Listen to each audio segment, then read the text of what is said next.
on a choisi du coup, en fait, notre deuxième partie est un comparatif et on a choisi aujourd'hui de comparer Atahualpa et Francisco Pizarro qui sont tous les deux des protagonistes un petit peu de l'ère Inca. Francisco Pizarro, lui, est un espagnol, donc un conquérant. Donc, Atahualpa était le dernier empereur Inca avant la colonisation espagnole. Il a dirigé l'Empire Inca pendant une période tumultueuse, faisant face à des conflits internes avec son frère Huáscar pour le contrôle de l'Empire. Il a été capturé par les Espagnols, mené par Francisco Pizarro, lors de la bataille de Cajamarca en 1532, et Atahualpa est exécuté par les Espagnols malgré sa promesse de remplir une salle d'or en échange de sa libération. Francisco Pizarro, quant à lui, était un conquistador, on dit conquistador, je sais pas, espagnol, donc responsable de la conquête de l'Empire Inca.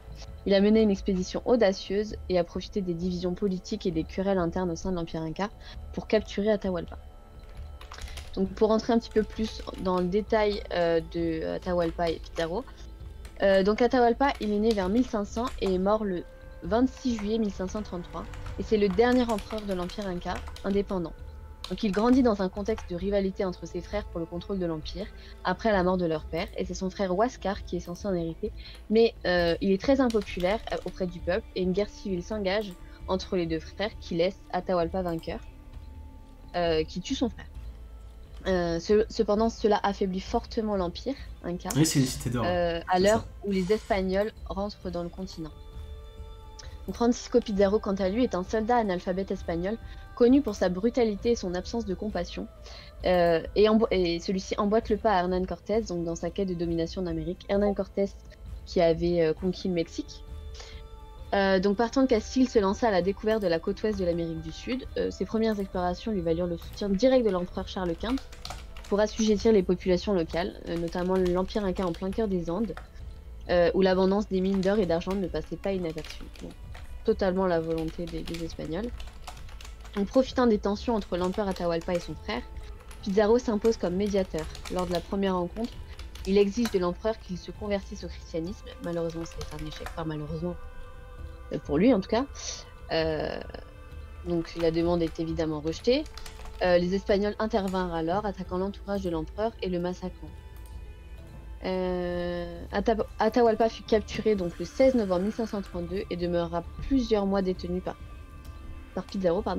Et pour sa libération, il est obligé de fournir d'énormes quantités de métaux précieux, donc d'or et d'argent, équivalent à plus de 4 millions de ducats espagnols de l'époque.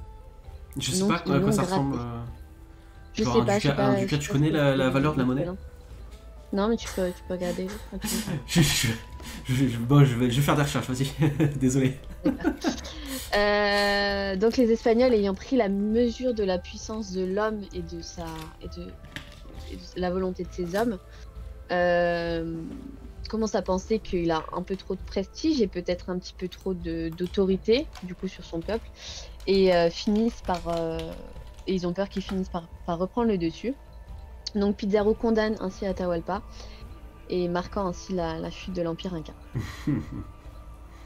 Donc après l'exécution de l'empereur, les Espagnols le remplacent par Manco Cápac, demi-frère d'Atahualpa et de Huáscar, leur souhait étant de placer un monarque plus fantoche et plus facilement manipulable.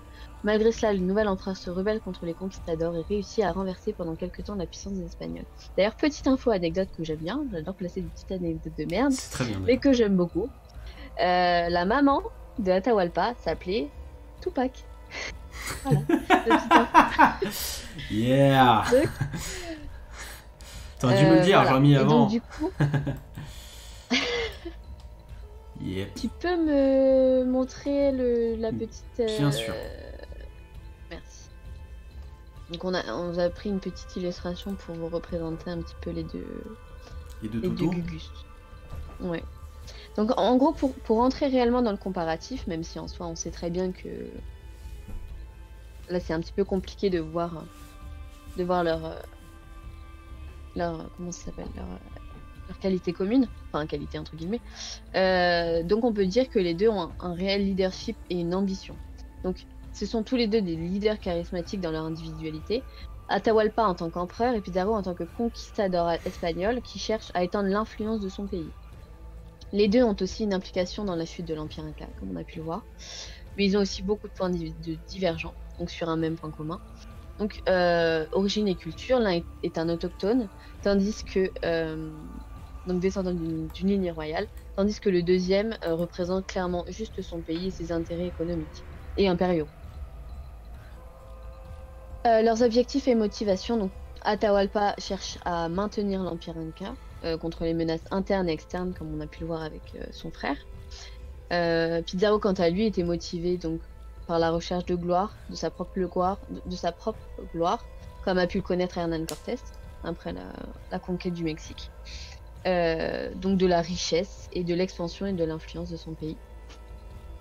Les moyens et actions, donc leur approche était radicalement différente, pas du tout les mêmes moyens.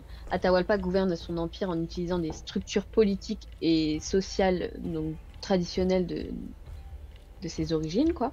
En revanche, Pizarro a utilisé la force militaire, la manipulation politique et la ruse pour capturer Atahualpa et s'enrichir grâce à lui, puisqu'il lui a volé 4 millions de ducats. D'ailleurs, t'as trouvé le... En gros, de ce que j'ai capté, 4 ducats d'or, ça fait 250 €, un truc comme ça. Donc c'est pas mal, c'est pas mal. 4 ducats Ouais, 4 ducats d'or. C'est une somme énorme. Du coup. Quelles étaient leurs croyances aux Aztèques? Eh ben, manque de peau, on n'est pas chez les Aztèques, on est chez les Incas. C'est pas les mêmes. Désolé. C'est pas les mêmes mecs. 250 €. Donc.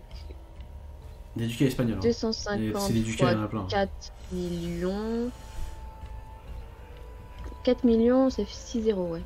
Ça fait un E9. Je sais pas ce que c'est E. Bon, 1 milliard, on va dire. 1 milliard 9. Donc les croyances des Incas, bah, qu'est-ce qu'on sait du panthéon Inca? Tu sais des choses sur le panthéon Inca? Moi je connais Quetzalcoatl, le dieu serpent. Alors c'est des personnes polythéistes, les Incas, non? Oui, le panthéon, ouais. Ouais, après, attends. Inca, on va faire des petites recherches. Ah non, mais c'est très bien, t'inquiète pas, il n'y a aucun souci, c'est très bien ce que tu fais. La prochaine fois, on préparera mieux, puis c'est tout. C'est tout, voilà. Donc, ils imposent le culte du soleil comme culte officiel dans l'Empire. L'idole solaire côtoierait la myriade de divinités adorées dans l'Empire. Il ne s'agit pas pour autant d'un culte monothéiste, mais plutôt d'un animiste d'État. Ouais, donc en gros, on vénère les nuages, le soleil, les forêts et les plantes. On vénère le soleil, mais en tout cas, on vénère plein de personnes autour, en tout cas. Ouais.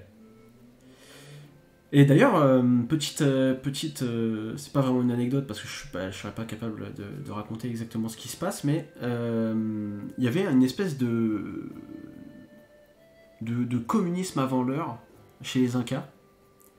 La source, c'est l'Inca, j'ai oublié son nom, mais bref. En gros, c'est un fils de conquistador espagnol. Et d'une Inca qui va retourner en Espagne parce que son père va lui dire de retourner en Espagne plus ou moins, et en gros il va se présenter non pas comme espagnol, non pas comme Inca, mais comme métis, et c'est même lui qui va créer cette espèce de métissage, et en gros il va expliquer un petit peu les coutumes et l'organisation du pays, enfin des pays, de l'Empire Inca, et notamment le fait que les affaires des gens. Enfin, en gros, en début d'année, une famille, elle avait une espèce de code-part qui représentait tant de nourriture, tant de vêtements, tant d'affaires et tout, bref, dans l'année. Et on va leur distribuer tout ce dont ils ont besoin. Par exemple, quand il y a des gens qui meurent à la guerre, etc., on va récupérer les affaires, on va les mettre dans des dépôts exprès dans les villes, Inca, et on va les déposer pour que les gens qui en ont besoin s'en servent, etc. Donc voilà, donc il y a une espèce de solidarité gratuite comme ça dans la société Inca, et je trouve ça hyper intéressant. Enfin voilà, mais après je peux pas détailler malheureusement, mais voilà, il y a une espèce de pro-communisme avant l'heure chez les Incas. Non, mais de toute façon ils avaient une unité incroyable. En soi, ils étaient obligés d'être un petit peu unis, parce que de toute façon ils allaient se faire ken par le monde nouveau, enfin par justement l'inverse, par le monde ancien du coup. Je sais pas c'est quoi l'inverse du monde nouveau. Le vieux monde. faire En tout défoncer cas, par le vieux monde européen. par le vieux l'Espagne, monde. par les. Le vieux monde. Ouais. En opposition au nouveau monde. Le nouveau monde, Voilà. c'est l'Amérique. Mais en fait, les Incas Voilà étaient pour justement. comparatif, en tout cas. Bon, à part par rapport à l'Empire et tout, mais les villes Incas étaient très. Elles étaient rivales, elles se tapaient sur la tronche, etc. Et en gros, il y a eu une espèce de unité vite fait, par contre. En gros, on était Ça me fait très penser à solidaires, mais dans Avatar, genre. sa. On est très solidaires, mais Genre, ils sont ennemis entre eux. dans la ville, quoi. Dans Avatar, genre, ils sont ennemis entre eux, mais quand il y a les méchants qui arrivent, enfin, du coup, l'ancien monde, entre guillemets, qui arrive, là, ils s'unissent. Bah, c'est exactement ça, ouais. C'est exactement ça. Ah, mais bon. Et de toute façon, c'est normal, hein. Qui n'agirait pas comme ça, en vrai? Pour la survie de ton peuple, je pense que tout le monde fait la même chose. Je pense. Enfin bon, bref, voilà. Ok. Donc, tu as des choses à rajouter? Non, c'est tout bon. Ok. Donc, en gros, on peut résumer par le fait qu'un gars qui est né sous une bonne étoile, parce qu'il était quand même empereur du plus grand empire d'Amérique du Sud, s'est fait poutrer par un espèce d'arriviste espingouin. C'est ça? Non, c'est pas bien, Ouais, faut pas dire ça. ouais.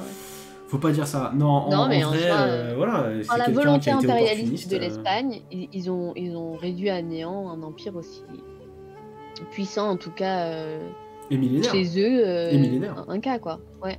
C'est ça. Un empire très puissant et très ancien en une fraction de seconde et en le dépouillant en plus.